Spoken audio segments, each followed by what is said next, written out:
મિત્રો, સમય બદલતા વાર નથી લાગતી. ક્યારે કયો સમય આવી જાય એનું કાંઈ નક્કી નથી હોતું ને એનું જીવતું ઉદાહરણ હાલ જ આપણી સામે છે. રાજપાલ યાદવ મિત્રો, તેમણે પોતાની કોમેડીથી છે ને આખા જગતને હસાયા, પરંતુ હાલ એમની ઉપર છે ને આપ ફાટી પડ્યું છે. 9 કરોડના ચેક બાઉન્સના કેસમાં તેમને તિહાડ જેલમાં સરેન્ડર કરવું પડ્યું છે ને 5 ફેબ્રુઆરીના દિવસે જાણે તેમને સરેન્ડર કર્યું ને ત્યારે મિત્રો એમના શબ્દો ખરેખર ભાવુક હતા યાર, કે સર મારી પાસે પૈસા નથી અને કોઈ રસ્તો પણ નથી, મારો કોઈ મિત્ર પણ નથી, હું એકલો જ છું.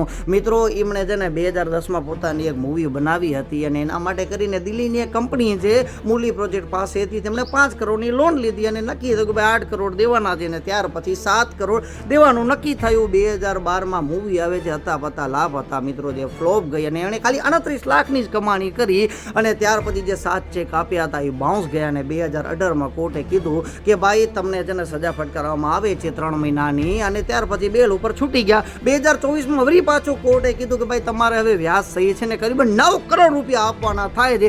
ઓક્ટોબર 2025માં તેમણે 75 લાખ ચૂકવ્યા અને બાકી ચૂકવી શક્યા નહીં અને પછી કોર્ટે કીધું કે યાર હવે તમારે 20 વાર તમારા દાવા ફોકટ ગયા છે એટલે હવે તમારે જેલમાં જવું પડશે.